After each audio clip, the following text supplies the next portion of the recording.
тема моего доклада, семинара, вебинара – это публикация в международных журналах. Итак, башында эле кыргызча айтып кетейин. Публикация болгондо кандай кубаныч, кандай сүйүнүч, жанагы перзенттүү болгондой десем ашыкча болуп кетсе керек, бирок жанагы акындар ыр жазгандай, же болбосо дыйкандар түшүмдү топтогондой, же бир өзүнчө кубаныч болот да, бирөөлөргө мактангың келет, бирөөлөргө айткың келет. Ошол эле учурда койчу, айтсам башка бирөөлөрдүн көзү тийбесин деп туруп мындай коркуп калган учурлар болот. Бирок, коллеги, очень важная деталь. Когда у нас есть публикация, это дает еще материальную пользу. Какую пользу? Давайте посмотрим. Бул жерде 3 университеттен айтып өтөйүн. Университет Манас, Бишкекке. Ар бир макалаңыз чыккан үчүн Impact Factory, они дают дополнительную заинтересованный стимул, заработную плату $1200. Ал эми мурда болсо, мурда алар $2000 бериши экен. Алато университети, тоже Бишкектеги, они дают $1000 американских за каждую статью, которая выйдет в Scopus или Web of Science. Казакстанда болсо, эгер сиздин макалаңыз Impact Factor'да жок болгон болсо, не нулевой, сиз докторскую диссертацияны коргой албайсыз. Итак, пошли. Мен айткандай, уважаемые коллеги, особенно основная часть контингента это русская филология, коллеги. Буду говорить на русском языке, но моя просьба, я в основном занимаюсь, преподаю, делаю свои исследования на английском языке, поэтому, пожалуйста, не обращайте внимания на разные там небольшие погрешности в окончаниях, падежах, в основном все нормально. Давайте пойдем по пунктам. Разминка у меня такая. Я попрошу, чтобы это вчера тоже делал, но это была другая аудитория. Сегодня попрошу, чтобы я сейчас покажу вам 6 этапов исследования. Попрошу, чтобы каждый из нас сделал правильную последовательность. От чего начинается, потом...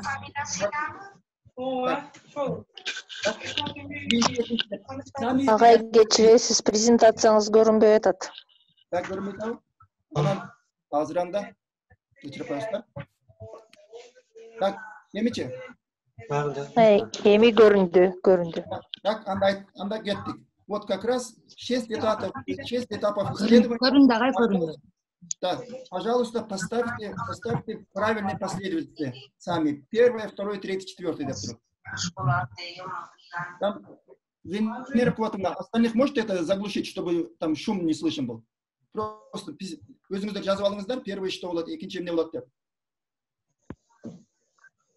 Так, мен 1 минут убакыт берейин. Так. С чего начинаем? Какой этап первый, потом что идет, третий, что и так далее. Тогда, Венера Куватовна, давайте дадим возможность, пару коллег пусть скажут, с чего начинать надо, вот из этих 6 этапов. Можно, да?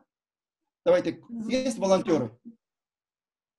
Первое, наверное, выявление проблемы исследования, потом определение цели исследования, потом обзор литературы, сбор данных, анализ и интерпретация данных, а потом уже отчет и оценка исследования, я так думаю.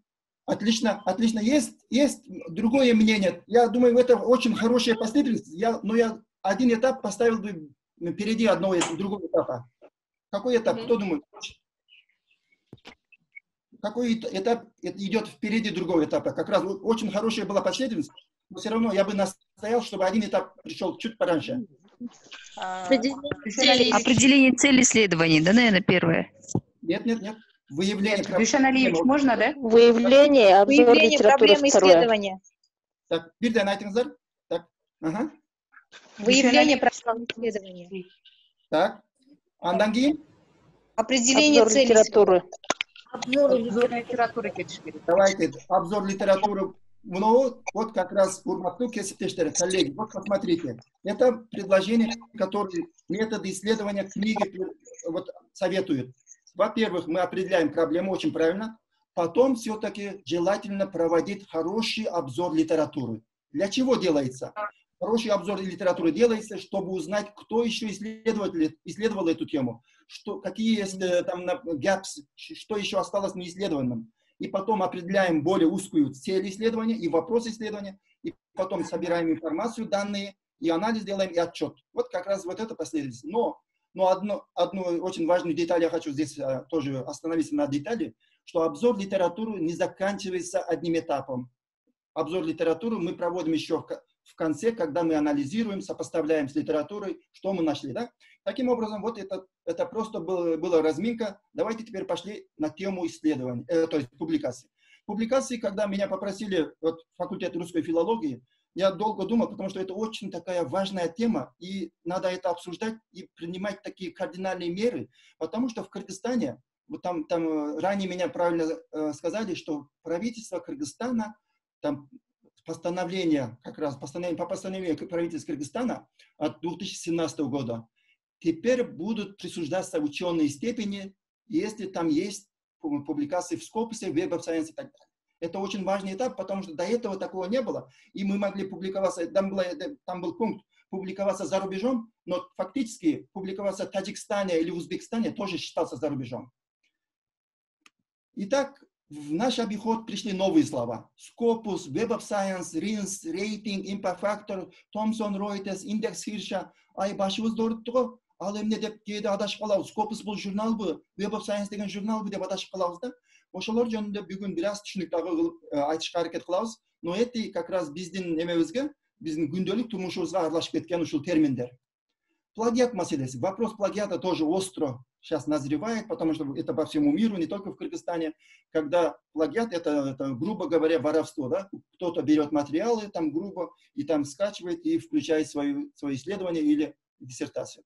Но ошол жөнүндө эки нерсе айтып өтөйүн да плагиат боюнча. Плагиат в Кыргызстане плагиат болсо, аны диссертациясын мисалы үчүн кабыл албай коет, же болбосо бири өтө катуу чара колдонбойт да. Но плагиат считается самым грубым нарушением в академической среде, в научной академической среде. Например, президент Германии Шмидт, он самостоятельно, самовольно ушел с поста, когда у него выявили, что у него диссертации был плагиат, обнаружили, что был плагиат. Почему ушел?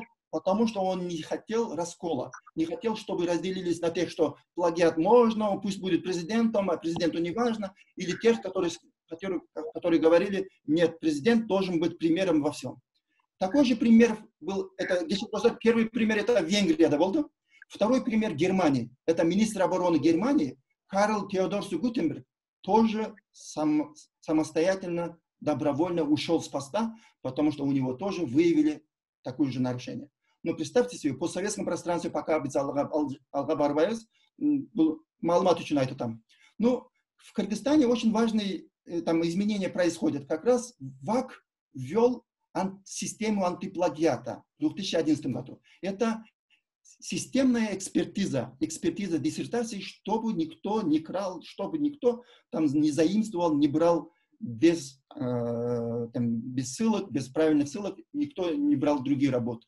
Но мой самый большой принцип по отношению к этому, антиплагиат или борьба с плагиатом – это борьба с результатом, то есть с последствиями. Вчера у меня как раз был вебинар на эту тему. Сначала, до того, как ловить людей на плагиат, надо обучать исследованию. Надо показать, как писать диссертации или статьи, научные статьи. И потом уже надо ловить их. Поэтому немножко, по-моему, мы поторопились с плагиатом, но теперь уже в Кыргызстане методы исследования активно начали преподаваться в аспирантурах. Это большой плюс, и надо еще дальше работать над этим. Урматтуу коллегалар, все, мен угулуп атамбы, жакшы эле? Слайдтар көрүнүп атабы? Хорошо. Вот бизнес. С другой стороны, сейчас процветает еще бизнес. Такой бизнес Бишкектин борбордук көчөлөрүндө ушундайды мен сүрөткө тартып алдым 4-5 жылы мурун. Курсовые дипломные работы по Кыргызстану по всем темам, и там баалары дагы турат. Курсовые 150 сом, дипломные 600 сом и так далее. Там адрестери бар и номер, и телефон номерлар бар. А это объявление совсем другое. Это похоже, но другое. Они еще хвастаются, что они 9 лет на рынке. У кого-то, заглушите, пожалуйста, у кого-то. Но они еще говорят, что у них самая большая база готовых работ. Вот видите, даже адреса есть. Илбирс деген жана Алатуу аянтын жанында. Эми айтыңызшы, коллегалар, айтышыңыздар мүмкүн да, буларды барып камап койбойбу, чара колдонбосо болбойбу. Но оказывается, андай закон жок экен, тем более аларды барып туруп сатып жатканын кармап алсаң, анан кийин бир мыйзамга чакырылат экенсиң, а так эч ким буларды мындай коммерция жасаганына жолтоо боло албайт. Так, пошли дальше, коллеги. Но, к сожалению, большое количество исследователей постсоветского пространства в последнее время попадаются в уловки разных хищнических журналов. Они predatory journals деп қояды англисше. Орысшасы хищнический журнал деп қояды, бірақ қырғызшада аны біз жыртқыш журнал деп айтсақ болады эле, бірақ Қырғызстанда біз еркелетіп қояды екенбіз. Коммерческие журналы деп тұрып. Коммерческие журналы, когда мы их называем коммерческие журналы, это делает коммерческих журналов более легитимным. Как будто ақша берсең шығара береді, это незаконно емес деп қаламыз да. Поэтому я бы предпочел, если мы использовали термин такой жыртқыш журналдар, которые нельзя проводить. Алар эмнелер? Алар көбүнчө ақша сұрайды дайым эле. Анан тез арада 1-2 айда чыгарып берет. Бир макала, бир санында көптөгөн журналдын саны чыгат и рецензия жасалбайт. Вот как раз жыртқыш журналдар, если посмотрите ваши электронные почты, они как-то находят ваш электронный адрес и как раз алар сиздерге жүктөп жөнөтө берет, жанагы спам кылып туруп. Мага публикация жасаңыз, менде бир пример у меня есть, потом покажу. Они обычно идут, очень знают, кому это нужно, кто хочет, кому надо публиковаться. И поэтому как-то находят ваши контакты и выходят на вас. Но они очень... Проблема в том, что очень трудно их определить, что они хищнические журналы, потому что они имитируют все положения, как будто это настоящий хороший журнал, который входит в скопус. Поэтому многие молодые ученые заблуждаются. И они еще притворяются, что они делают, у них есть процедура рецензии, об этом будет чуть попозже еще речь об этом. Но они очень умные бизнесмены, они знают, кому это нужно, поэтому они готовы деньги делать на людей. Как раз вот информация про хищнических журналов, там расценки есть разные. Вот пример один из них. Наверное, многие из вас тоже видели. Один пример, как раз в мою почту попало. Даже название журнала, посмотрите. Transstellar Research Journals. Кто-то из англоговорящих может это переводить? Transstellar это что? Transstellar. Stellar это звезда. И это даже... Это не международный журнал, это не межгалактический журнал, это междузвездный журнал, даже название такое сомнительное. И сразу там красным пишут High Impact Factor. Конечно, когда человеку очень надо публиковаться за 2 месяца, мы будем так рады сразу написать им ответ и готовы с ними сотрудничать. Но я говорю, что это очень опасно, вы попадете в их уловки. Итак, коллегалар, вот главная теперь моя тема – публикация. Почему публикация? Зачем нам публикации? Публикация – это самый главный вклад ученого. Как раз без ученых атары, но это наш вклад. Мы хотим показать, что мы преподаватели, мы исследователи, мы хотим, чтобы люди узнавали. Но в то же время у нас, если есть много идей, мы хотим поделиться. И хотим, чтобы другие люди, наши студенты, читали нашу работу. Но в то же время, коллеги, есть очень такой важный термин, который только недавно начал приходить в Кыргызстане постсоветское пространство, но за рубежом давно уже существует такой термин publish or perish. Публикуйся или исчезни. Немножко грубо, но это от роли, что преподаватель, профессор вуза обязательно должен публиковаться. Почему? Потому что здесь идет речь о деньгах и о власти. Как раз те, кто публикует много работ, имеют большие карьерные возможности. Более быстро продвигаться по карьерной лестнице и, как правило, получает высокие зарплаты.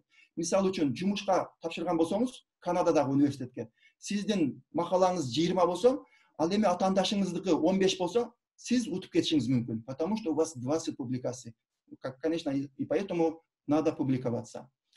Но бир нерсе бар да, коллегалар, уважаемые коллеги, ушул жерде сөз болгондочу, публикация жөнүндө сөз болгондо, жанагы Советтер Союзунда билебиз, 200 публикация кылдым, 500 публикация кылдым деген аксакалдарыбыз бар эле. Алдарда аябай жакшы публикация арасында бар. Бирок эми кантебиз? Азыр менин 200 публикациям болсо, менин коллегамдыкы 250 болсо, алардын биз сапатын кандай билебиз?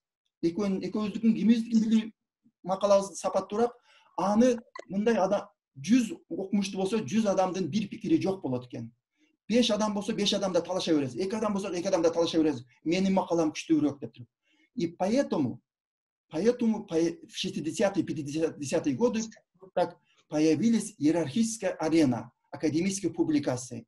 Наука, метрика, библиометрика дегендер, как раз они анализируют, какая публикация важнее, какая публикация более высоко котируется. Потом они начали ввести вот такие библиометрические индикаторы, как Institute of Scientific Information рейтинги, когда вот как раз все журналы, там рейтинг журналов от того, как их цитируют, там составляется, и потом импакт-факторды кийинчерээк мен айтамын. Так, бұл көп нәрсені баштаған киши, ушул Юджин Гарфилд деген киши, как раз 64-жылы жылы Science Citation Index, импакт фактор дегенди баштаган ушул экен да. Эмнеге дегенде, эки ученый дакыр эле бир пикирге келе албайт да, не могут там выявить, у кого публикация лучше, сильнее. И поэтому он вел более научный подход, он начинал с физики, с отрасли физики, научный подход, давайте публикуйте, потом ваша работа пусть не лежит на полке, шаңга басып, пусть другие читают и покажут это путем цитирования. И у кого цитирует больше, пусть его рейтинг будет выше. Вот элементарный негизги башталган ушул эле. Башка бирөөлөр окуп, ссылка берип атабы, шилтеме берип атабы, жокпу да? Вот бул жерде импакт-фактор деген эми сөз, импакт-фактор, насколько ваше исследование делает влияние на людей, влияние на науку, влияние на других исследователей. Но этот путь пока что, мен ойлойм, пока что ученые не нашли лучший способ. Пока нету такого. Пока импакт-фактор один из единственных, самый лучший способ. Если у вас есть другой способ измерять влияние, или то, как исследование делает влияние там, экономики страны или народу, пожалуйста, предлагайте, но пока других лучших вариантов нету, поэтому люди используют импакт-фактор, когда люди цитируют друг друга. Я знаю, что это не идеально, но это более научно, более статистически. И можно как-то доверять. И вот как раз элементарный нерсеси, вот жөнөкөй эле импакт-фактор дегенде, сиздин макалаңыз 2009 жылы чыккан болсо, ошон 2000 кечирип коесуздар. 2009 жылы сиздин импакт макалаңызды 2007-2008 жылдары канча адам эме кылган. Кечирип коесуздар. 2009 жылы текшерип аткан болсок, 2007 жылы, 2008 жылы канча жолу мындай шилтеме берилди. Ушуга өтөбүз, анда уланталы. Акыркы 2 жылда адамдар ссылка кылыштыбы, кылбаштыбы? Ушул негизи основной метод. Насколько люди цитируют вашу работу.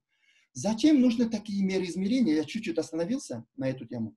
Сейчас продолжаю свою идею. Там вот как раз индекс Хирша, Хорхе Хирш – это аргентинский, американский физик. 2005 жылы, только сравнительно недавно, он ввел H-индекс, то есть индекс Хирша, то есть наукометрический показатель, насколько вашу работу другие люди, другие ученые цитируют. Ошол жөнүндө мындай формуласын киргизген. Мен өзүм дагы буга чейин как раз биз Гүлжамал айым менен сүйлөшүп калганда, ал менден сурап калды, сиздин канча публикацияңыз бар, канча скопска кирген дедиле. Мен тилекке каршы коллегалар жооп бере албай койдум. Эмнеге?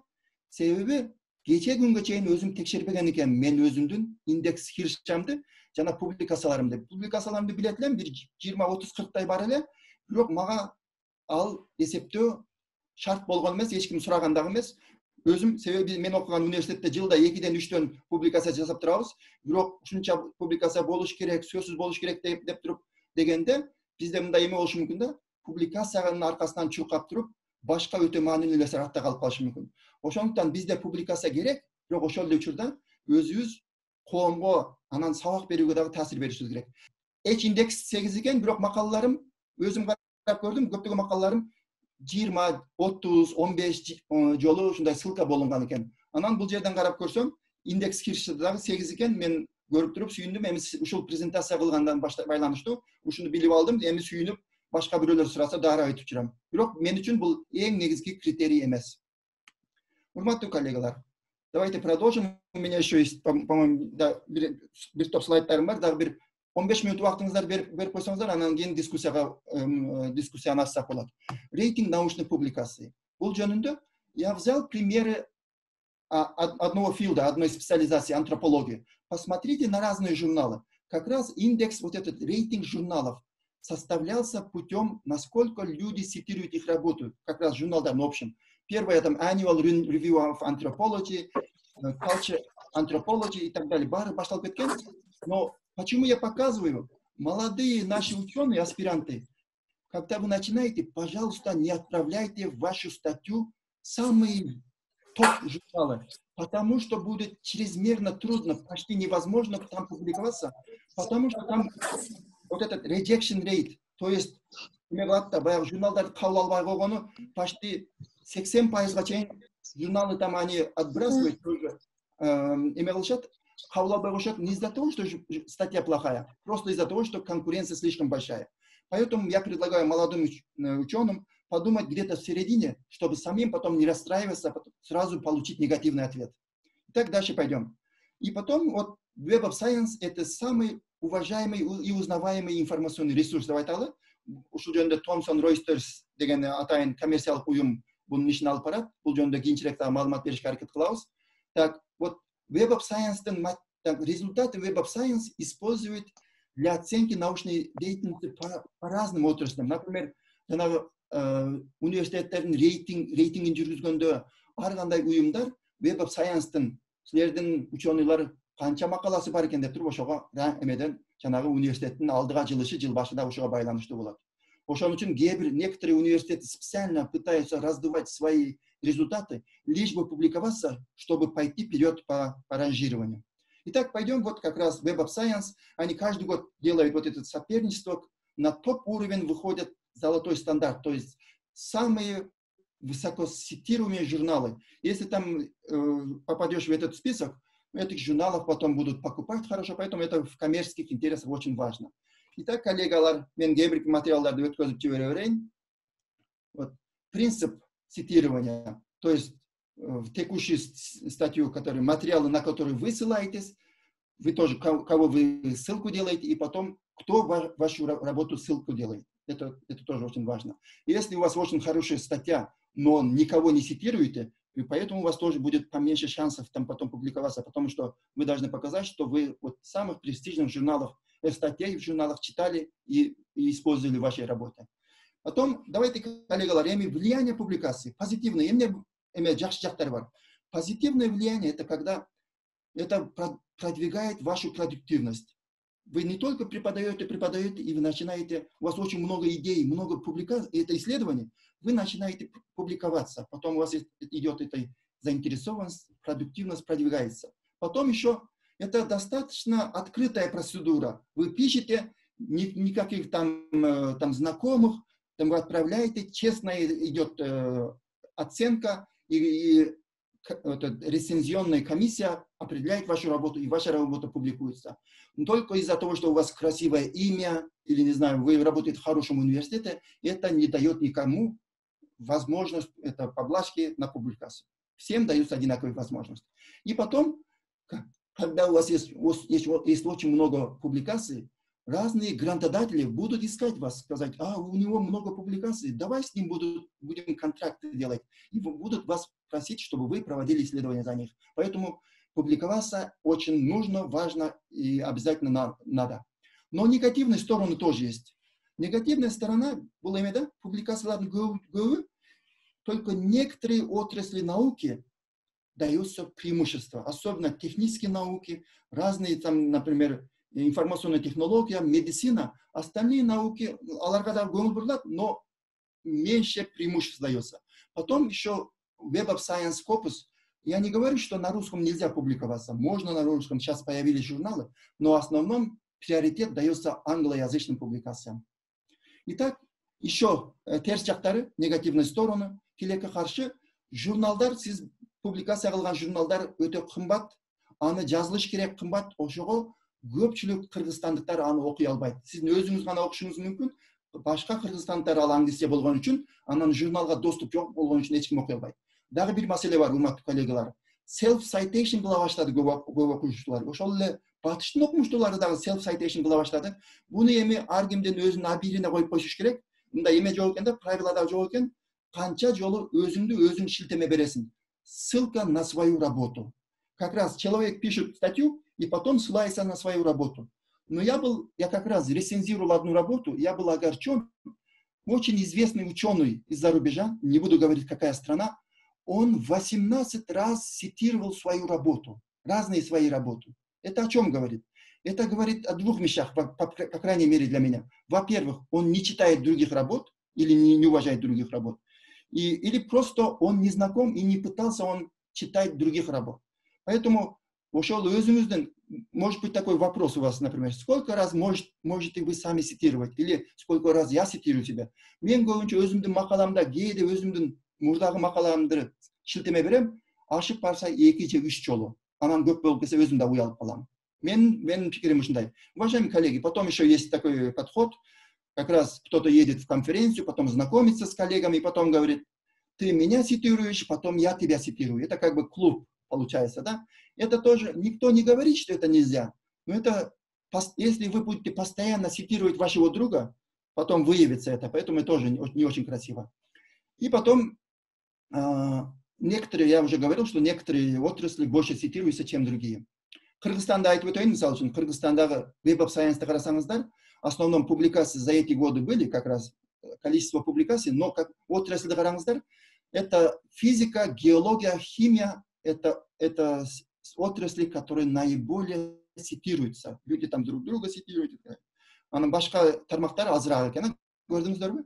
Бул бир аз эскирээк, 2014-тө менин досум, коллегам Урмат Тыналиевдин материалдарын колдонуп жатам. 2014. Эми балким ушул жерде отургандар Манас университетинде биздин катышуучулар бардыр, же болбосо Ош мамлекетте бардыр. Жок, туура эмес, азыр биз 1-чи орунга чыгып алганбыз, 2-ге чыгып алган дешиңиздер мүмкүн. Ошон үчүн менин данныйларым 2014-жылдан, кечирип коесуздар ошон үчүн. Бирок карап көрсөңүздөр, көбү медицина тармагы. Академия наук, албетте Академия наук аларга башынан баштап бизде ушундай болуп калган. Университеттер көбүнчө формальный для отчета исследования проводили. Бардык көңүл Академия наукта болгон үчүн алар көбүрөөк публикация кылууга туура келген. Андан кийин албетте бул Кыргыз Орус Славян университети. Потом карасаңыздар, кардиология жана терапия бул медицина тармагы. Потом Ахунбаев атындагы медицина академиясы, Манас албетте аутса турат. Кийинки дагы биология менен медицина, көбүнчө медицина тармагын көрүп атасыздар. Так, бул 4 мен кийин каалоочулар мага кат жазып, слайдты же материалдарды мен жөнөтүп кое алам, дагы 1-2 керек материалдар бар. Аны акырында айтсаңыздар мен силерге бүгүн же эртең ушу жөнөтүп кое алам. Web of Science и Scopus. В чем разница? В основном они очень параллельные организации, коммерческие организации, которых огромная база данных журналов включается или базу данных Web of Science, или Scopus. И эти коммерческие проекты специально созданы для того, чтобы как раз выявить наукометрично и библиометрично, какой журнал на первом месте, на втором месте. Ничего незаконного нету, просто коммерческий проект, который все ученые теперь используют. Қарап көрсеңіздер, фокус, Scopus туку Physical Science, Health Science, Life Science, ал эми Web of Science Social Science дагы бар, Humanities дагы бар. Scopus 66-жылдан башталган болсо, Web of Science 1900-жылдан бери иштеп атат деп жазылыптыр ушу маалыматта. Анан буну кайсыл эме коммерциялык уюм түзгөн? Буну биринчи Scopus'ту Elsevier аркылуу келет, ал эми Web of Science бул Thomson Reuters аркылуу. Журналы на русском тоже есть, пожалуйста, кто заинтересован, можете посмотреть, e-library.ru, я могу ссылку отправить вам. Если вы сами будете оценивать качество журналов, и мои советы, на что надо обращать внимание? Во-первых, возраст журнала, когда журнал начал выпускаться. Если в прошлом году начали выпускаться, они еще не успели завоевывать авторитет. Поэтому, может быть, просто создали такой коммерческий проект, это хищнический журнал, что не тяп полностью. Систему рецензирования обязательно надо посмотреть, веб-сайт на Гириптруп. У них есть хорошая система peer review, коллегиального рецензирования. Потом надо посмотреть редколлегию. Редколлегияда кимдер отурат? Действительно уважаемый адамдарбы, же бизге окшоп калп эле баягы өтө белгилүү адамды редколлегияга киргизип коюп, ал адам жөн эле мындай аты эле туруп анын, аны да карап коюш керек. Impact фактор у них какой? Высокий, невысокий, аны да караш керек. И обязательно, пожалуйста, rejection rate дагы, статистика отказов статей. Потому что хорошие журналы, самые лучшие журналы, очень большой процент отказов. Ошон үчүн хотя бы баштап жаткан начинающие ученые, не обязательно, пожалуйста, стремитесь, самый топовый журнал будет трудновато. Но если вы уверены, очень знаете, что у вас есть возможность и сила, пожалуйста, попробуйте. Так, еще надо обращать внимание на такие факторы, как кроме престижа, надо скорость публикации. К сожалению, большинство авторитетных журналов, у них там уходит на публикацию одной статьи от года до 1,5 года. Это как?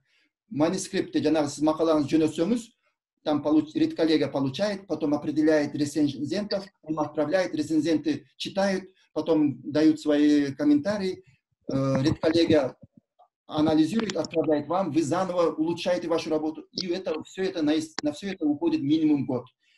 Жаңағы 2 айдың içinde ваша статья выйдет деген, ал көбінше жалған сіздің ақшаңызға қызыққандар болушы мүмкін, ертеп болыңыздар. Так, дальше кеттік. И ақырғы сөзді қарап қойыңыздар. Надо обязательно думать, мои коллеги, не надо публиковаться просто из-за того, что вы хотите публиковаться.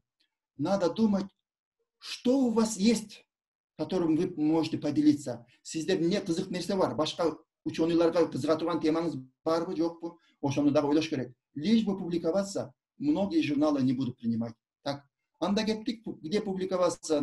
Очень важный вопрос, где надо публиковаться. Надо серьезно думать о вашей карьере. Қайсы университетте, қайсы тармақта иштейсіз, ошоға жараша журналды таңдаш керек. И обязательно надо думать, кто вас будет читать, какая будет у вас аудитория. Ошоға жараша да публикуйтесь, потому что люди, которых вы цитируете, если вы будете там же публиковаться, те ученые будут вам вашу работу читать потом.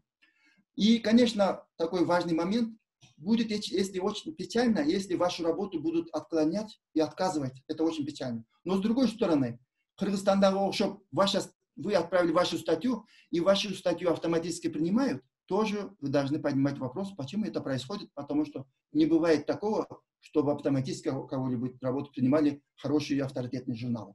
Ключевые вопросы надо еще как раз вашему вниманию, что от вас требуют ваши работодатели, будущие работодатели, к какому уровню вы должны стремиться, вероятность отказа, я уже говорил, и к какой аудитории вы стремитесь. Анан мен суроо берейинчи ушул жерде. Көбүнчө Кыргызстанда биз кайсыл жакка көбүрөөк публикация кылабыз да? Китепкеби же журналгабы? Кайсынысы жакшыраак сиздин оюңуз боюнча? Для вас, если у вас есть выбор, публиковаться в журнале или в книге, где будете публиковаться и почему? Кто-нибудь скажет? Журнал, наверное. Журнал. Почему? Потому что журнал более читабельный, да? Журнал читает больше людей. Отлично, отлично. Вот самая главная причина, вот об этом как раз исследование проводила, как ее фамилия? Дороти Бишоп, оказывается, проводила исследование. Посмотрите, внизу глава в книге. Когда ваша глава или ваша книга выйдет, люди будут цитировать, когда выйдет, и потом забудет. Ал сиздин макалаңыз, китебиңиз унутулуп да калат, эч ким окубай коет. Ал эми журнал, в середине который эмпирический журнал, то есть на основе исследований, люди будут читать по истечении многих лет. 10 жыл, 15 жыл гарантия бар да. Ошон үчүн желательно в журналах публиковаться. Китепке чыгарабыз, китебибизди мактанабыз деген менен тилекке каршы ученыйларга. Китебибизди өзүбүзгө кармап жүргөн жакшы экен, көтөрүп алып эки жакка. Бирок ученый катары китебибизди көбүнчө башка бирөөлөр окуй албай калат экен, көрдүңүздөрбү? И процедура какая? Я уже об этом чуть остановился. Статья сдается, потом редколлега принимает и рецензию делает, и потом, когда редколлега отправляет вам решение на основе рецензии, они отправляют 4 ответа. Во-первых, первое, не дай бог, чтобы такого было, это отказ. Все, ваша работа вообще не годится. Отказ, тогда уже больше даже разговоров не может быть. Но я надеюсь, что такого никого не будет. Потом resubmission. Resubmission это полностью они очень хорошо, даже они там по критериям своим четко пишут, какие слабые места есть, над чем вы должны поработать, и потом вам отправляют, и вам придется заново. Вы можете решать, вы можете просто слишком много работы, я не буду уже пересдавать, или можете сказать, да, это мне хорошо, заодно я научусь, как писать правильно, и будете там 2 месяца еще работать, и потом переделаете полностью вашу статью и отправляете. Revision это небольшие, там где-то там ошибки, с цитированием ошибки, там форматирование ошибки, но это вам предлагают, чтобы улучшить, и потом вы сдаете. Но самое главное, accepted, это почти не бывает такое, 0%. Я не видел, что ученый говорил, что без никакой там немножко исправлений мою работу принимали, почти не бывает. Ну, хорошо, коллеги, теперь редколлегия, они, когда вашу работу смотрят, они смотрят, конечно, редколлегия, журналы существуют на основе самофинансирования. Поэтому им важны хорошие статьи, чтобы люди читали. Больше люди читают, хорошо для журнала, хорошо для редколлегии. Поэтому они всегда заинтересованы. Если вы хорошую статью написали один раз, выпустили один хорошую статью, они несколько раз будут вас еще просить, давай еще напиши, тебя хорошо читают, потому что это в их интересах тоже. Ну и вот некоторые журналы по антропологии, которые я очень знаком, как раз была антропология тармагынан көптеген журналдардың немесі, маалыматтары. Но здесь, что важно, в этих журналах очень хорошо параметры описаны. О чем это? Это ошону окуп туруп, анан я хочу на этот журнал написать мою статью или нет, өзүңүз чечим чыгарасыз. И что важно, Кыргызстандын журналдарында азыраак болуп атат, ушуну колго алышыбыз керек.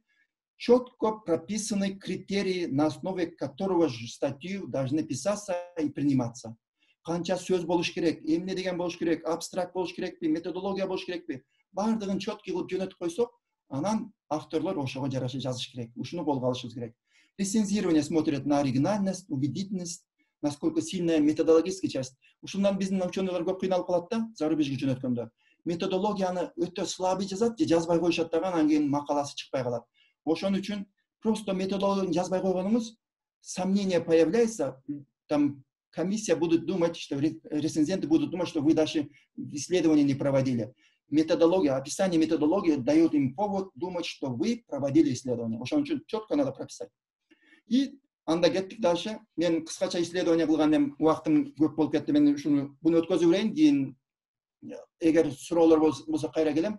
В 2008-2009 годах я был в Канаде, в Америке, и Таджикистане и Кыргызстане проводил исследования, как же местные и североамериканские журналы обеспечивают качество своих публикаций. Какие есть механизмы, чтобы статьи были качественные. Ушул жөнүндө мен исследование кылганда негизги тема ушул peer review, элементы peer review, особенно вот как раз двойная закрытая. Мисалы үчүн бизде өтө чоң ученый болушу мүмкүн да. Ал ученый вдруг напишет плохую статью, но все равно отправит в журнал. И у журнала, у редакторов есть очень мало шансов отказывать этому ученому, потому что bizde biraz болса да иерархия бар да.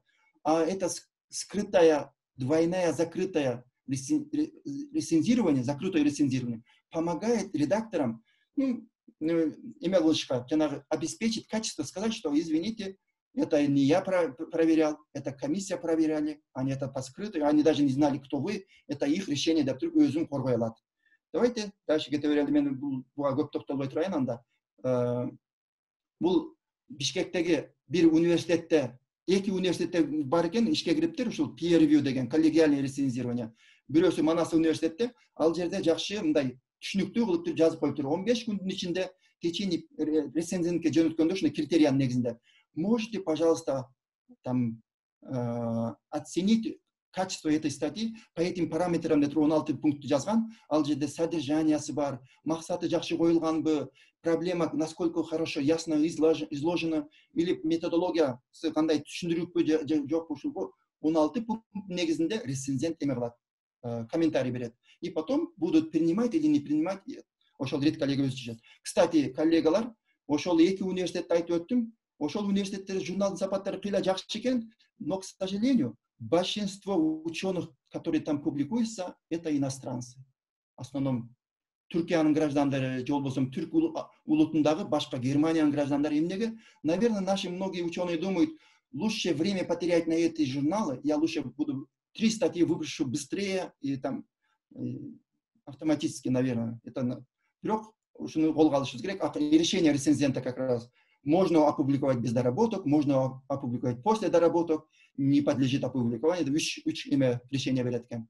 Акыркы бул структурасына мен көп токтолбой коеюн. Негизинен жанагы мен айтып өттүм, когда обычно эмпирические журналы принимают на основе вот как раз макалаңызда аннотацияңыз барбы, введение жакшы жазылганбы, методдор жакшы түшүнүктүү жазылганбы, результаты насколько четко описаны, результаты вашего исследования насколько совпадают методологии и цели исследования. Обсуждение заключения кандай жакшы жазылганбы. И вот эти пункты обязательно надо включить. Бирок журналдар өздөрү түшүндүрөт. Ар бири жөнүндө токтолбой эле коеюн, айтып өттүм. Каалагандар менин макаламды алганда айтса болот. Последние мои советы, мои коллеги. Если даже вдруг получите отказ, пожалуйста, никогда не унывать.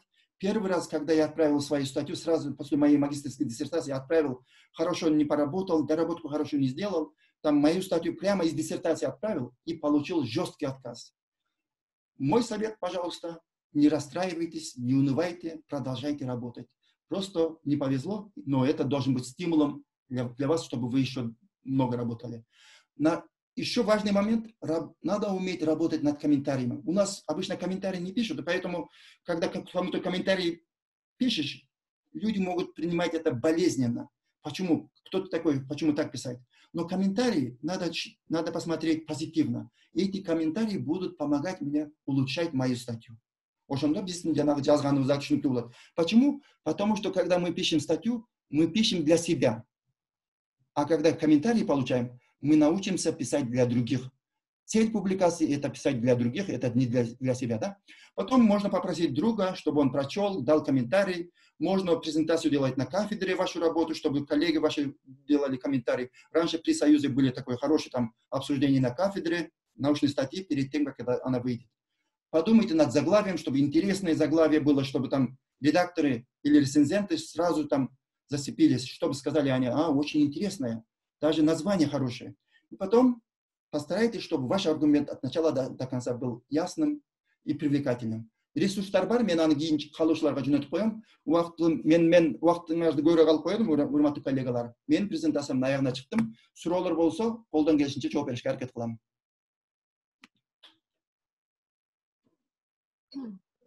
Можно спросить, да, можно вопрос? Да, пожалуйста. Да. Вопрос можно? Я бы хотела спросить, почему требования к статьям, которые пишутся у нас, например, в Кыргызстане, и потом требования к статьям, которые в Scopus пишутся, они такие разные.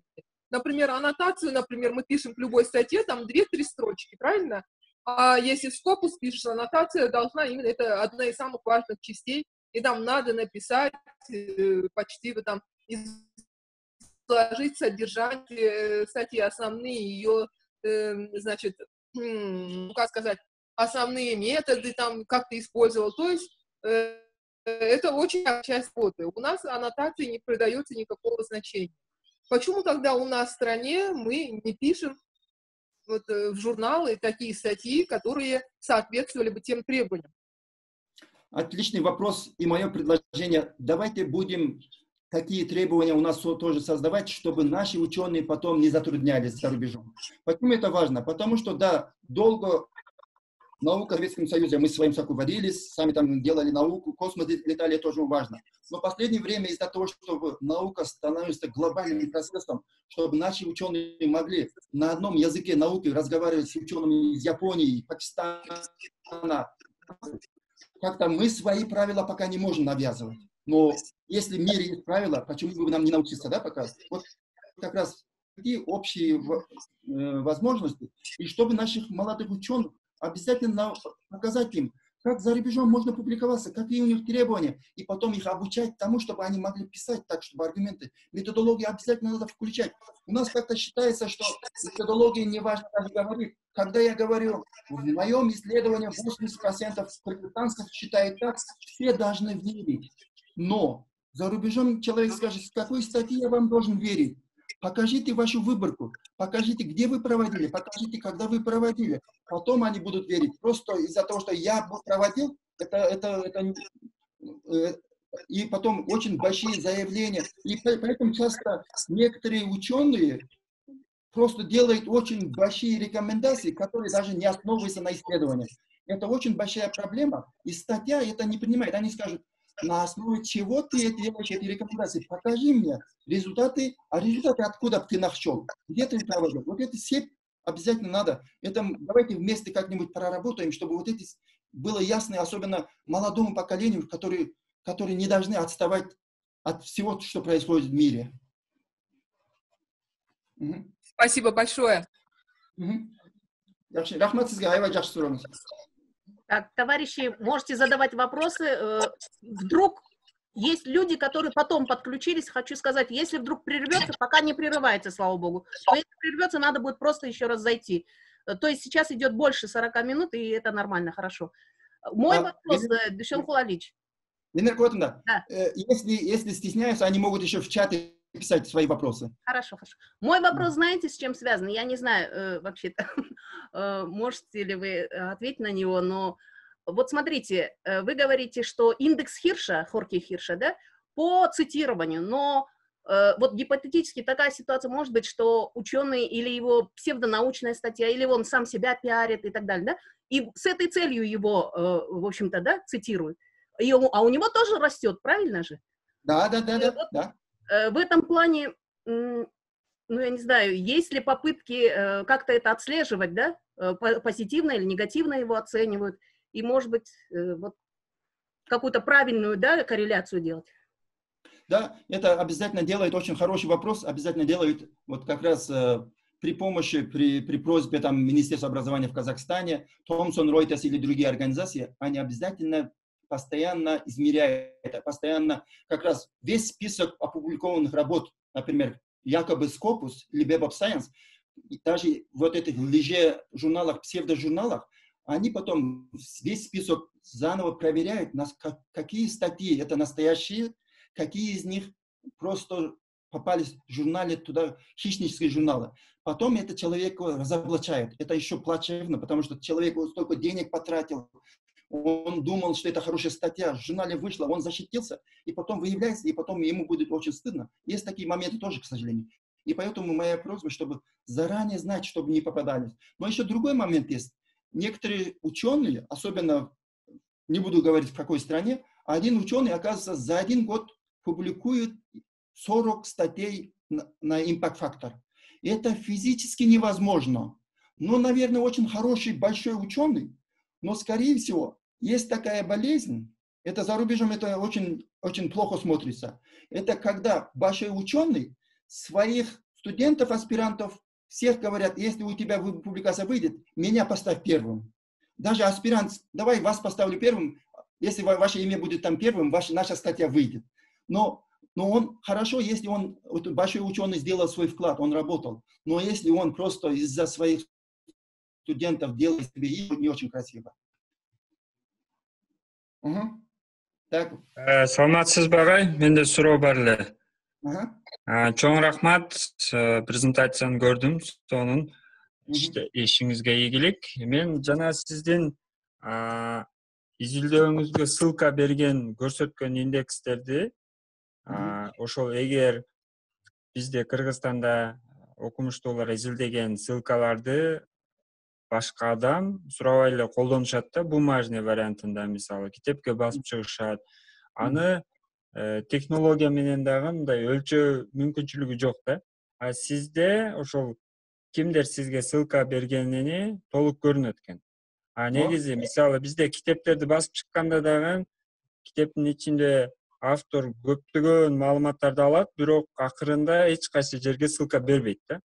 Анан ошону аныктоонун бир башка жолу барбы, эгер өзүнүн макаласыны, изилдөөсүнү защита кылыш үчүн кандай жолдорду аткарыш керек? Чоң рахмат. Асылбек, чоң рахмат. Асылбек, бул мен ушу мекендештериме тааныштырып да кетейин. Асылбек Мадалиев деген биздин Баткенден аябай жаш, ушундай мен ыраазы боло турган жаш адисибизген акыркы учурда карантин учурунда өзү демилгени колго алып, карантинге чейин эле биздин мугалимдерди, өзгөчө карапайым мектептин мугалимдерин ушул ар кандай эмелерди, жанагы Zoom'ду, башка өзүнүн билгенин үйрөтүп, канча деген мугалимге жардам берип, аябай соопчулук иш кылтасың. Асылбек, аябай чоң рахмат. Сурооң дагы өтө маанилүү суроо. Бул жөнүндө мен мындай деп айтат элем. Бул как раз бул жөнүндө бир когда люди цитируют друг друга, то есть когда кто-то использует, мен кыргызча жооп берейин Асылбекке. Когда сиз эгер бирөөнүн эмгегин ага шилтеме бербестен, ссылка бербестен колдонгонду, буну плагиат деп коет. Плагиатты атайын антиплагиат программасы бар. Ар бир окуу жайда программа, Ош мамлекеттик университети өздөрүнүн программасы бар. Ал эми биз болсо Назарбаев университетинде бул эл аралык эмени колдонобуз. Moodle'дын ичинде Turnitin деген программа бар. Turnitin'ден эле оңой таап алса болот да, жанагы окумушту башка бир жактан эле көчүрүп, аны туура дагы ссылкадагы бул менин оюм эмес, бул башканы деп туруп баягы өзүнчө жолдору бар да, жобосу бар. Conventions of Writing дегени бар. APA стайлда, мисалы үчүн, бул паланчанын ою, бустанчанын ою десеңиз, ошондо сизди эч ким күнөөлөй албайт, себеби сиз буну мен колдонуп атам, башка бирөөнүн ою деп туруп колдонгон болосуз да. Ал эми жанагы ссылкаларды колдонгондо мен түшүнүгүмдө биздин эмелерге дагы жанагы оңой эле көргөзүп коеюн дедим, азыр мүмкүнчүлүк болсо көргөзүп коеюн бул жерден. Барыңыздар оңой эле, если сиздин макалаңыз Web of Science Scopes'та қолданған болса, мен слайдымда да көргөзүп кеттім.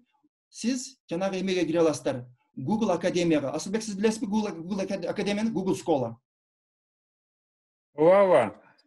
Google Scholar. Өзіңіздер регистрация қылып қойыңыздар Google Scholar'ға. Google Scholar'ға өзіңіздер регистрация болғанда, бардық мақалаларыңыздар сіздердің ошол жерде тизмеңиз шығаттағы индекс киршада көрінөт. Анан керек болса мақалаңызды кимдер окулду, кимдер ссылка кылды, аны да көрөсүздөр да. Ошондо көрүп, менин мақалам Канаданын окумуштууларына кызык экен, Австралиянын окумуштууларына кызык экен деп туруп, анан кийин өзүңүздөр демек кийинки эме кылганда алар менен контакт түзгөндө жардам берет да. Асылбек мырза, мен жооп беришке аракет кылдым, колдон келишинче. Чоң рахмат. Экинчи суроодо кичинекей эле. Эгер мен сиздин же башка бир окумуштун изилдөөсүн колдонсом, акырына ссылка берип койсом, ушул изилдөөнүн негизинде ушул маалымат жаздым деп. Ал агайдан ошо изилдөөдөн официалдуу уруксат алыштын кереги жок, ссылка берсе. Жок, ссылка берүүдө андай кереги жок. Анан сиз жанагы акырына эле бербестен, ошол кишинин алган идеясын текстин ичинде да берип коюңуз. Текстин ичинде мисалы Советтер Союзунун билим берүү системасы аябай өнүгүп атат деген болсоңуз, ошол жерде буну кайдан алдыңыз? Шаматов Дүйшөн айткан экен деп туруп, 2019-жылы айткан экен деп туруп, анан артына эң төмөн жагына тизмесин берип коесуз. Себеби кийин окуган адам төмөн жактагы тизмени сиз колдонгон текст менен дагы байланыштырыш керек да.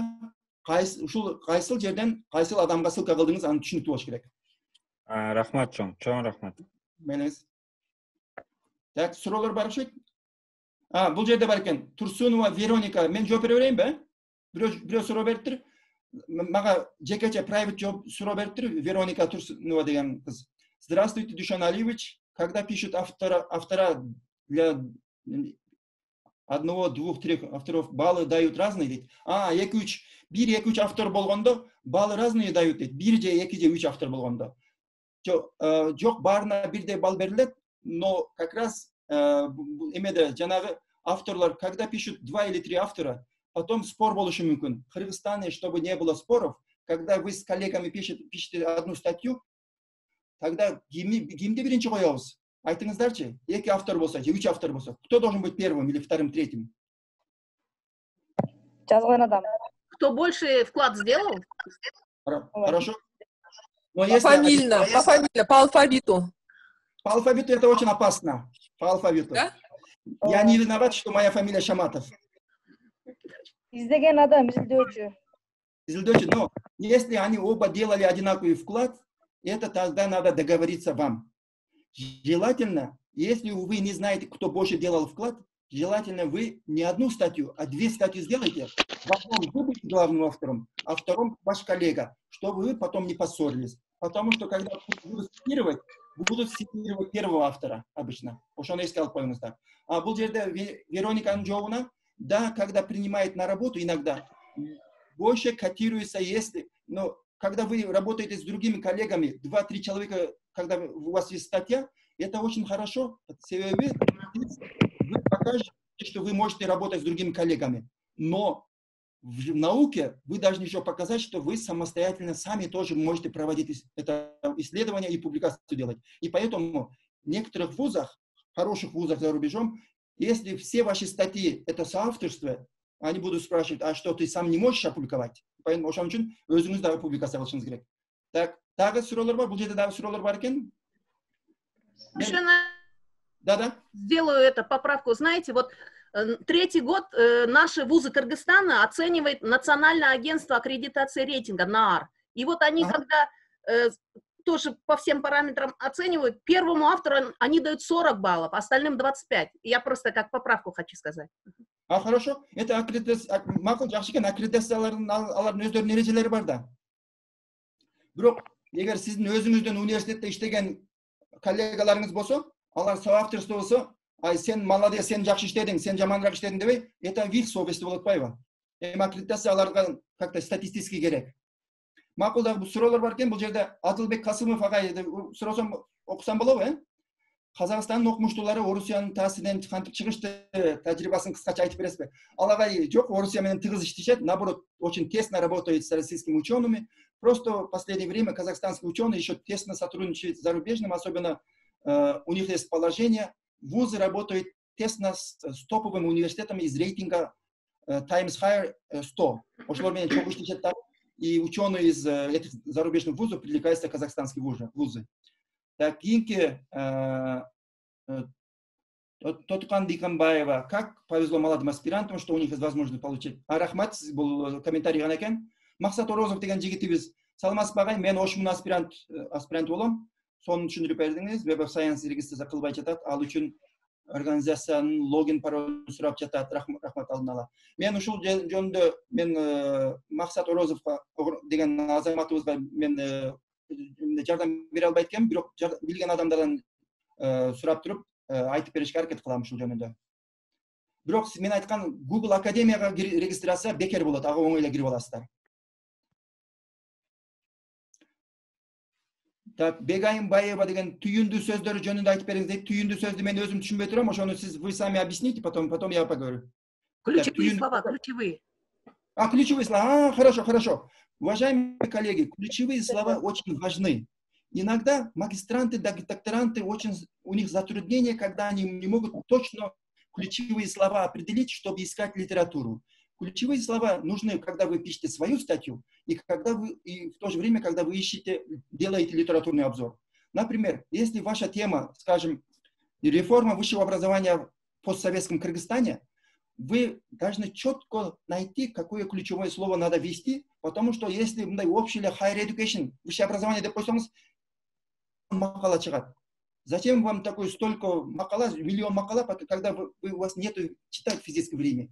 Поэтому надо сузить, очень четко надо ключевые слова найти. И таким же образом вы пишете ключевые слова, с помощью которого потом ученые, другие ученые будут искать вашу работу через базы данных и будут выходить на вашу работу. Это в ваших интересах. Если правильно можете оформлять ключевые слова для вашей работы, других людей больше возможностей выходить на вашу работу. Аргентинадан болобу, Япониядан болобу адамдар, Кыргызстан жөнүндө ким жазган экен?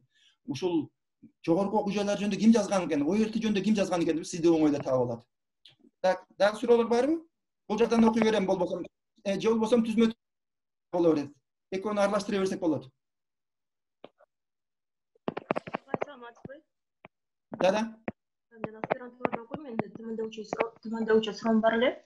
Мисалы үчүн бир эле макаланы бир нече журналга жарыялаган негизи болобу, туура эмеспи? Бир эле макаланы туура эмес, э? Ага, макаланы сиз жөнөткөндө кыскача түшүндүрүп бересизби? Макул. Ал туура эмес болуп калат, себеби макаланы жөнөтүп атканда ошол редакторлор сурайт: "Ай, сен эч жака публикация кылган эмессиңби? Айтып кой. Кийин биз проблема чыкпасын" дейт. Жок, эч жака чыккан жок дейсиз. Анан ошондо сиз өзүңүз дагы кепилдик берип атасыз. Мен ушул макаланы башка жака чыгарбайм деп атасыз. Бирок, ал изилдөөңүз ушундай кызыктуу болсо, ал макалаңызды сиз өзгөртүп, канча пайыз экенин айта албайм, 50%, 30%, 70%, өзгөртүп, башкачараак фокус менен чыгарсаңыз болот. Бирок куду ошол макаланы жөнөтүп кайра чыгарып койгонуңуз, бул өтө ката болот дагы, туура эмес болуп калат. Аны билинет дагы, бул ушул макала көчүрүлгөн экен деп туруп, кийин анан журналдар астында ученыйлар астында уят болуп каласыз. Андай жолго барбаш керек. Мүмкүн болсо өзгөртүш керек. Албетте өтө жакшы издөө болгон болсо, ушунчалык көп материал болсо, анын бир тармагын бир журналга жөнөтүңүз, башка тармагын башка жака жөнөтүңүз, методологиясын башка жака жөнөтүңүз. Себеби андан көрөк алдын ала пландаштырып алыңыз. Кайсы бөлүгүн кайсы жака жөнөтөм. Бир эле макаланы ар жака жөнөтө бергенде, илгери мындай деген сөз бар эле. Биз коллегалар менен эме кылганда бир коллегабыз бир эле изилдөөсүн 20 жолу конференцияда презентация кылды, 20 жолу макала чыгарганда биз айттык эле. Бунун аңысында мындай сөз бар: milking the same cow. Ошол эле бир эле уйду кайра эле сүтүн саап ичкендей болуп калбагыла деп туруп, ошон үчүн жаңыдан макала чыгарып жүрүңүз. Эгер сиздин изилдөөңүздү кайра жаза берсеңиз, 4 макала чыгаргандан кийин болду да, анан башка изилдөө жасаңыз. Адамдар айтат: "Эми болду, эми башка изилдөө жасачы. Сен качандан бери эле баягы темаңды кыла бересиң" деп туруп, кээде бирөөлөр. Так, бул жерде суроого келейин. Бул жерде акчага сатып алган Назира Үсенова деген эжекебиз, акчага сатып алган иштер боюнча сүйлөп бериңизчи. Себеби интернет издегенде сатып ал деген сунуштар келет. Ушундай учурда эмне кылуу керек? Мен бир аз түшүндүрүп кетейин. Назира кызыбыз жана башка коллегалар, мен башында айттым эле, негизинен чет өлкөдөгү абройлуу журналдар акча сурабайт. Себеби алар акчаны жазылуу, subscription деп коет. Журналга жазылуу, университеттер жазылат, жеке ученыйлар жазылат, жазылуу аркылуу акча табышат. Бирок ошого байланыштуу бул журналдар бир аз эле саналуу гана адамдарга жеткиликтүү болуп. Ошого байланыштуу жакында жаңы журналдар чыкты. Акча берсеңиз ошол жакшы журналдар чыгат, аны open online resources деп коет. Ачык интернеттеги ресурстар. Бирок ошолорго акча төлөйсүз. Бирок алар жанагы эмеден өтө кылдак менен караңыз, open online resource өздөрү биз open online'быз. Биз мындай адамдардан бекитпестен бардык адамдарга ачык кылабыз. Кичине акча төлөсөңүз сиз журналыңыз, макалаңызды чыгарабыз дейт. Аларга эгер тыйыныңыз болсо, макул деп чыгарсаңыз болот. Бул баягы хищник журнал эмес, булар добросовестный. Булар просто жанагы аз эле сандагы адамдар журналдарды окуй албай, окуп башкалар окуй албай калбасын дебестен интернетке ачык кылып койгон ушул өзүнчө мындай Робин Гудтар, булар менен тыгыз иштесе болот деп айтам. Назира кызыбыз мен жооп бердим окшойт, а? Так, бул жерде акча жежекеде бар экен, кимде? Бул жактан окуйму же? Так, Жылдыз деген кызыбыз, вы в своей презентации говорили, что авторитетные журналы имеют критерии оценивания статьи. А есть ли и в Кыргызстане разработают критерии не только для рецензентов, но и для авторов? Возможно, мы тогда сможем избегать плагиата. Я очень надеюсь на это. Ошондо рецензенттер плагиатты көрүп, байкап, мынтип, бул чото башка жактан көчүрүлгөн окшойт деп туруп, алар ошо плагиаттагы азаят. Анан бул мен Жылдыз кызыбыз, мен айтат элем, ошол бир эле критерийди авторлор ошонун критерийинин негизинде жазышат. Ал эми рецензенттер кайра эле ошол критерийинин негизинде текшерет да. Ошон үчүн бул эки башка эмес, бир эле критерийлер. Бул плагиатты жеңүүгө, ошол учурда бунун пайдасы жана ученыйлардын өзүнүн жазуу ыкмаларын, академический письмосун өнүктүрүүгө жардам берет. Ошон башка бирөөлөрдүн пикирин угуп, кызыктуу жазууга да жол берет да. Себеби жанагы 3 адам гарант берип атат да, бул жакшы макала экен, чыгарыңыз деп туруп журналга сунуш кылып атат. Так. Саламатсызбы, Дүйшөн Алиевич. Кечиресиз, менде бир суроо бар эле. Презентацияңызды көрдүк, аябай жакшы, аябай продуктивдүү болду деп эсептейм. Азыр бизге окшоп жаңыдан илим изилдөө жолуна аттанган жаштар үчүн, мисалы үчүн публикация жазуу боюнча ар кандай жанагындай колдонмо шилтемелер бар да. Ошол сиздин өзүңүздүн да ошондой публикацияңыз барбы? Методическое руководство, менталитетке жараша өзүбүздүн инсандар, өзүбүздүн илимпоздордун берген түшүндүрмөлөрү аябай жакшы, укулуктуу, анан жакшы сиңет деп ойлойм да. Макул. Саматбек. Саматбек, аябай жакшы суроо. Мен унутуп калган суроомду бердиң, Саматбек. Мен слайдым көрүндүбү, урматтуу коллегалар? Ооба, ач элек. Жок, слайд көрүнө элек. Так. Азыр кайрадан көргөзөйүн ушул жерде. Эмичи? Ооба. Көрүндү.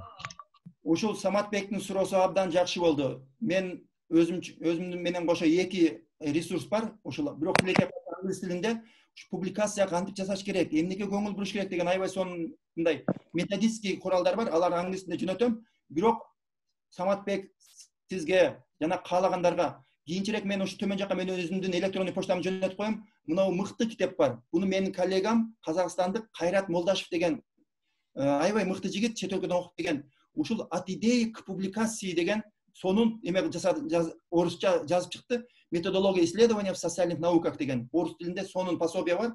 Ошондо изилдөөнү кандай кылыш керек, публикацияны кандай кылыш керек деген эң мыкты.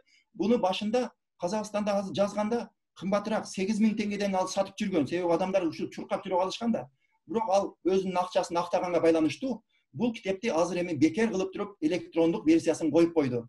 Каалоочулар үчүн бекер. Сиздер мага кат жазып койсоңуздар, ушул китепти алып туруп, сразу алып туруп, жакшы экен деп туруп колдоно бересиздер.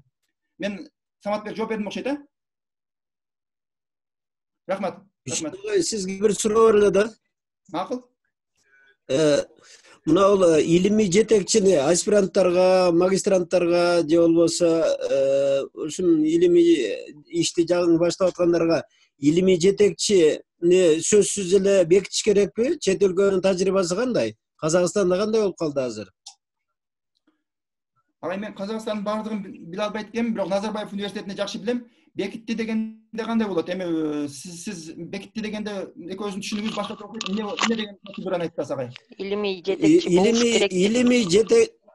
илимий жетекчи болуш керекпи? Сөзсүз. Агай, ооба, кечирип коесуз, үнүңүз угулбай калды. Илимий жетекчи сөзсүз болот. Назарбаев университетинде илимий жетекчи дайындалат. Дайындалганда кандай болот? 1 жылга чейин PhD докторанттарыбыздар окуп жүргөндө ар кандай өзүнүн тармагы боюнча, специализация боюнча курстарга катышат.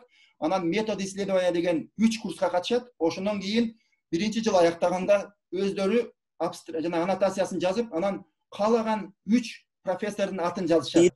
Ага жетекчи мынау болсо, экөөнү жазышат. Бирок алардын жазганын эле кийин комиссия отуруп туруп, атайын ошо диссертациянын жетекчилерин бөлүштүрүү комиссиясы кимди кимге бөлүштүрсө экен, себеби баардыгы эле бир профессор тандап алса, башкалары да болбой калбасын деп туруп, мындай эстеп туруп, ошондо мындай нагрузкага жараша бөлүштүрүшкө аракет кылат дагы. Ошондо акыркы эмен чечимди жанагы атайын комиссия чечет. Макул, ушул студенттин мемесин 1-чи тандаганы ушул экен. Бирок кээде 1-чи тандаганы профессор уже занят болуп калса, 2-чи тандаганы да берилип кала берет да. Бирок студенттердин өзүнүн баягы каалоосу менен мүмкүн болушунча ошол профессорду берүүгө аракет кылабыз. Себеби алардын мындай тармагы окшош, темасы окшош болуш керек, изилдөө усулдары окшош болуш керек. Келечекте экөө мындай чогуу ийгиликтүү иш алып барыш керек агай. 3 жыл, 4 жыл урушпастан иштеш керек. Рахмат. Рахмат сизге. Дагы бул жерде Гүлзина деген кызыбыз, мен баарын окуй албай калсам, эгер окулбаган суроо болсо кайрадан жаңылап койсоңуздар, жаңыдан алып келем. Мен өзүмө жекече жазгандар да бар экен. Убадылла Бекмырза уулу жазыптыр. Макалалар коомго тийгизген таасири, пайдасына токтолуп кетсеңиз, себеби ушул макаланын жардамы менен мындай иштер болду деп. Менин макаламбы же жалпы экенин билбедим, бирок мындай нерсе бар да. Ушул абдан өтө олуттуу суроода кээде жанагы импакт фактор дегендин аркасынан чуркаганда, как раз главная проблема публикации, когда мы бегаем за цитированием, за импакт-фактором, страдает полезность обществу. Себеби биз эптеп эле чыгарып, журналда чыгарып, макалабызды сандын аркасынан чуркап атабыз да, чтобы мое имя было, рейтинг болду деди. Бирок өлкөгө, коомго, англис тилин билбеген биздин элдерге кандай пайдасы бар болуп калат? Бул экинчи орун болуп калат да. Ошон үчүн менин сунушум, нам надо развивать местные журналы. Ошол эле Скопуска кирсин, башкага кирсин, биздин журналдар орус тилинде болобу, кыргыз тилиндеби, Кыргызстандын журналдарындагы келечекте киргизсек, ошол журналдар көбүрөөк адамдарга таасир берет да. Мен өзүмдүн макалам боюнча Убайдылла, мен дагы макалам негизинен моё исследование основном про учителей, деятельность учителей, молодых специалистов. Анын акыркы учурда Казакстанда Болошак деген аябай жакшы программасы бар да, 25 жылдан бери иштеген. Ошонун эффекти, канчалык эффектив болуп атат, ошону дагы жакшы анализ кылып бердик. Биз команда болуп 10 адам болдук дагы. Вот смогли детально анализировать эффективность программы Болошак. Это международная стипендиальная программа Казахстана. Анын абдан жакшы жактары бар экен, но мы могли еще рекомендации делать в дальнейшем, как еще улучшать. Так, могу жерде Гүлзина деген кызыбыз, можете оставить, да, я напишу сейчас электронную почту, желающие, пожалуйста, пишите мне. Если сегодня сразу не смогу ответить вам, пожалуйста, не расстраивайтесь. На днях я отправлю мои слайды вам. И дополнительные материалы, включая тот подарок от Хайрата Молдашева, от моего друга, и потому что это очень хорошая книга. Но, урматтуу коллегалар, бул бизде эмнеге түртүш керек? Значит, в Кыргызстане мы сами должны написать книги по исследованию, по методам исследования.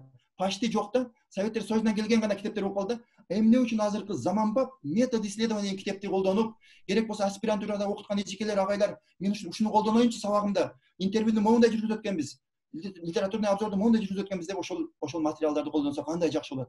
Ошону каалоочулар болсо өзүнчө топ кылып алып чогуу иштейли. Ошмунун ректору Кудайберди Гапралевич абдан колдойт ушул идеяны. Ал айткан, ушундай китеп чыгарсак жакшы болот эле деген. Балким Ошмунун ученый совети колдоп берсе, биз ушул китепти даярдап берсек, ушул Кыргызстанга иштей турган бир жакшы метод исследование китепти чыгарып алсак кандай жакшы болот эле деген мен кыялым бар да. Кечиресиздер, мен бул жерге номерумду жаза албай атам. Катымды. Так, электронный почтамды жазып койдум. Можно слово, да? Душен Кулалевич, я хотела бы показать вот книжку, которая называется «Как следовать принципу академической честности». Отлично. Я думаю, что вы знаете эту книжку. Авторы Ирина Анатольевна Низовская, Наталья Задорожная и Татьяна Буйских. Но, к сожалению, вот то, что вы говорите, здесь даются внутренние ссылки, как их надо делать, да, комментирование, внутритекстовое, внетекстовое и так далее, да, как избежать плагиата, косвенное цитирование, как оформлять литературу, но, к сожалению, не расписана методика исследований, вот то, про что вы говорите. Да. Вот можно было бы дополнить, вот это, ну, как продолжение или как серия сделать, и, возможно, это будет какая-то проектная работа, и тогда мы бы тоже подключились к вам. Да, обязательно. А вообще, мой принцип, большое чоңрахмат эжеке, абдан сонун айттыңыз, бұл академическое письмо, это часть исследования. Как правильно писать, как правильно оформлять, абдан тура айттыңыз, но это не включает метод исследования, который еще важнее. Метод исследования вообще, как правильно вопрос составлять, как литературный обзор делать, какие парадигмы исследований есть. Вчера как раз мы беседовали на эту тему. И потом, как сбор информации, как интервью проводить, анкеты проводить, и потом эксперименты проводить и анализ делать с помощью компьютерных программ. Абдан көпті. Но, к сожалению, Кыргызстанда мен качественный, очень солидный китепти көрө элекмин, болсо аябай жакшы болот эле. Анан дагы менин принципим, вообще аспирантурада сейчас преподается курс методов исследования, это очень хорошо. Но мое пожелание, шундай күн келиш керек, вообще методы исследования должны преподаваться специалистами, которые сами активно проводят исследования. Не понаслышке.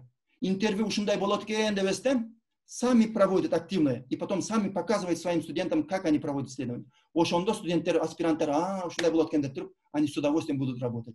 Алындай күн дагы келет Кыргызстандын, жалпы Кыргызстанга. Рахмат, эжеке, аябай жакшы. Могу жактан суроолордон мен окуп, так, аңгысына. Гүлзина деген кызыбыз жакшы суроо бериптир. Саламатсызбы? Азыркы учурда орус же кыргыз тилинде жазылган статьяларды англис тилине которуп, өзүнүкү катары чыгарып жатышат деген сөздөр бар. Муну кантип тактаса болот? Бул да плагиат болуп калабы? Эгер ал макалаңызды сурабаган болсо, ал плагиат болот. Ошол ученый сурабай чыгарган болсо. Себеби сиздин макалаңыз чыкканда кайда болсо дагы сизден сурап коюш керек эле. Бирок ал полностью эле сиздин макалаңызды ошондой кылып эле чыгарган эмес да. Ал киши өзүнүн методологиясын жазган, кошкон, бирок ошол өзүнүн макаласында какая часть он берет откуда дегенди сонун кылып жазып койсо, ал өзүнө да жакшы, мындай абири таза болот. Анан сизге да жакшы, сиздин бул анной идеясы эмес экен, урдалган эмес экен. Ушул биздин кыргызстандык бир Гүлзина деген кызыбыздын жазган макаласынан окулган экен деп туруп, кийинки адамдар дагы сизди дагы мындай деп туруп байланышка аракет кылат. Аябай жакшы суроо ушул. Анан буга байланыштуу дагы эме бар. Эгер өзүңүздүн макалаңызды орусча эле, кыргызча, англисче которсоңуз боло береби? Болот. Бирок которуп атканда сиз алардын талаптары, требованиясы жанагы декан эжекебиз айткандай, у них требования чуть пожестче. Вот это их требования тоже надо посмотреть. Может быть, ваша статья, которая вышла на русском языке, прямым переводом делать и выпускать за рубежом немножко трудновато будет. Потому что там критериями ознакомиться надо. Так, можно ли бесплатно разместить статью в Scopus или Science? Алмаз Омаркулов агай, да, в основном Scopus, Web of Science, они бесплатно, как раз Эмерлат, статьяңыз выходят туда бесплатно, но через очень жесткую, придирчивую проверку. Легко не бывает. Тем более авторитетные журналы, они могут там попросить, чтобы вы переделали, полностью переделали. И поэтому на это уходит год или 1,5 года. Мен айткан жанагы ишник журналдарда акча сурап, тез-тезде чыгарып бериши мүмкүн. Так, суроолор барыңыз.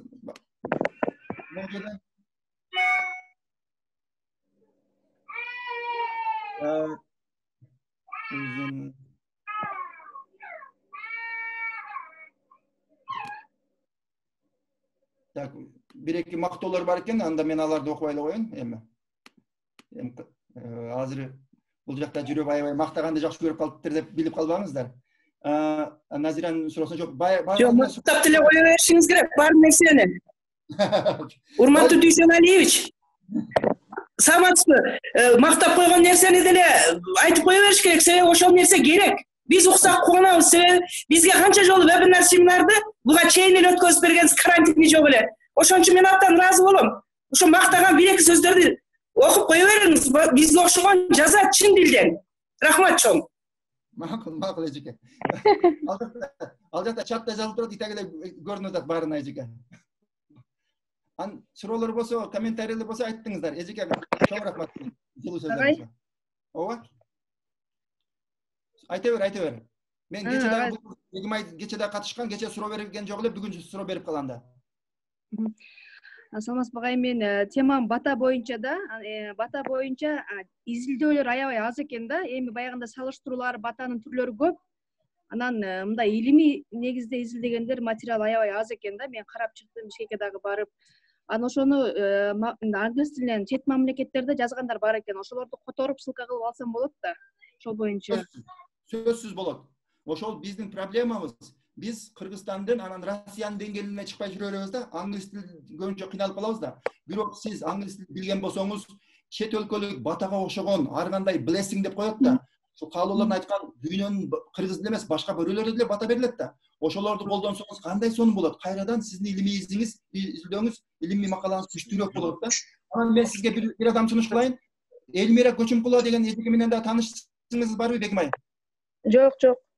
Аны мен сунуш кылам. Элмира Көчүмкулова Борбордук Азия университетинде мыкты антрополог, 13 жыл Американын Сиэтлде окуп келген, бакалавриат, магистратура, докторантура, антрополог, этнограф, кошок, баталарды изилдеп жүрөт. Ошол менен байланышсаңыз, ал дагы мыкты советтерин берет. Мен мага кат жазып койсоңуз, мен ошо менен байланыштырып коем. Рахмат агай. Жакшы. Так, BSC, и говоря, может ли один журнал входить в базу данных Scopus и RINS одновременно? И говоря с ненулевым импакт-фактором, приемлемо ли считать показателем 0,41 положительным?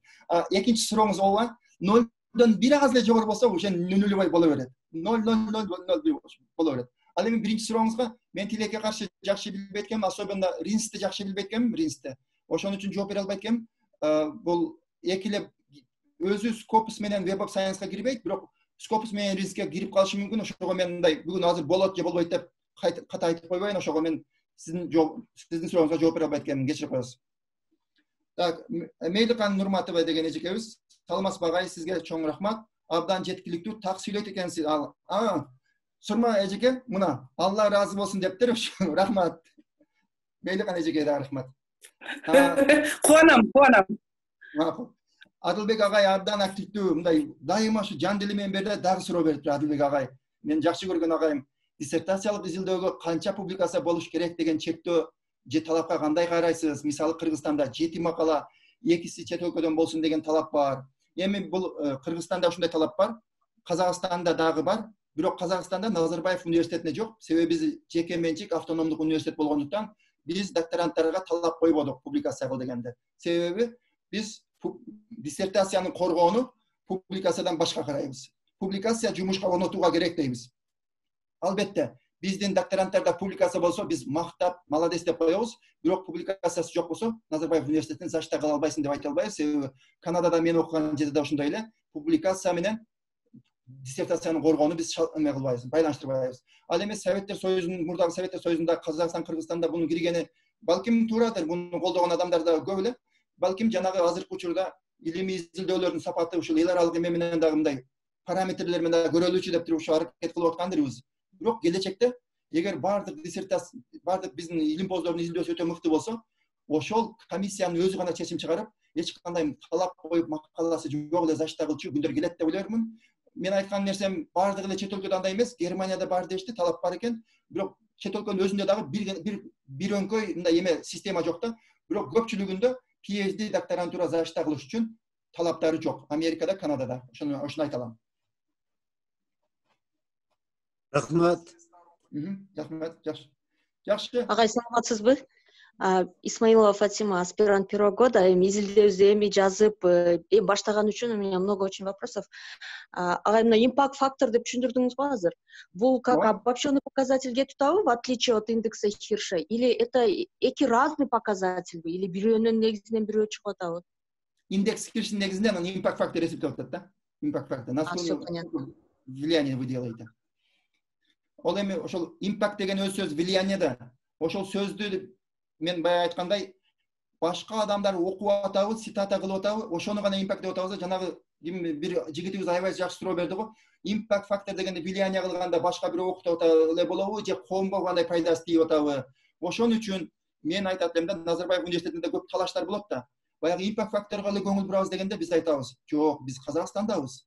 Эгер казакстандык адамдар биздин макалабызды окуп алса, албетте биздин публикациябыз керек.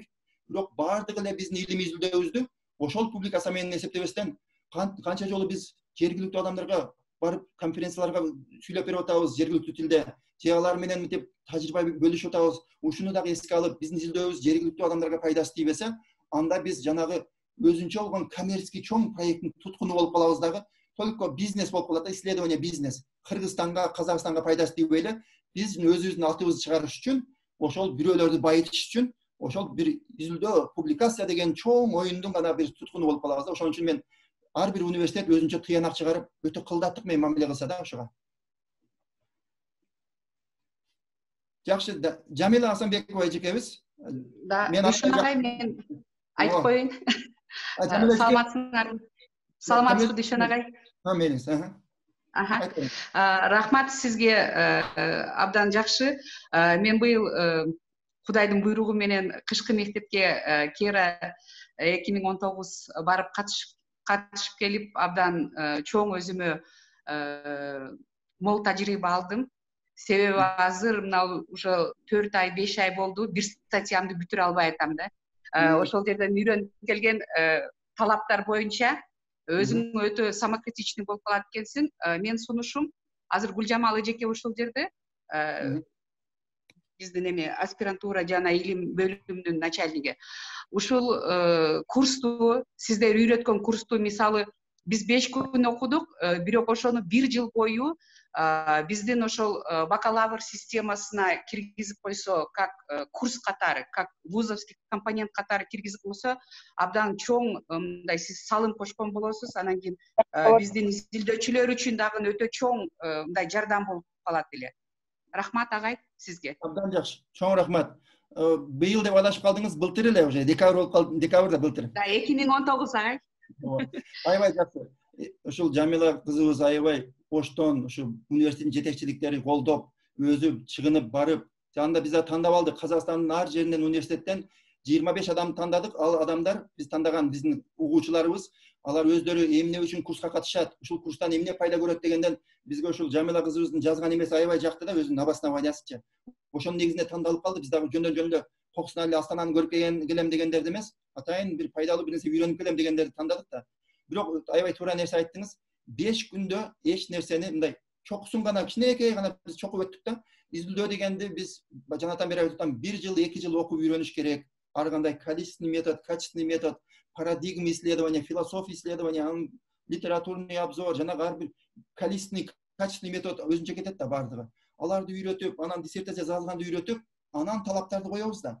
Аны аябай жакшы айттыңыз. Ошону азыр эми аспирантурада жакшы иш башталды. Ушуну эми ушул жерден, ошол бойдон эле жанагы формальный эле курска, факультативге окшогон курс кылбастан, аспирантура, магистратурада, анан келек болсо бакалавриатта жөнөкөйлөтүлгөн болсо дагы основы методов исследования деген эми бир жаңылап изилдөөнүн методун жакшы үйрөткөн курстарды киргизсек, анан биздин ученыйлар жанагы дүйнөнүн любой жагына макаласын чыгара алат эле да.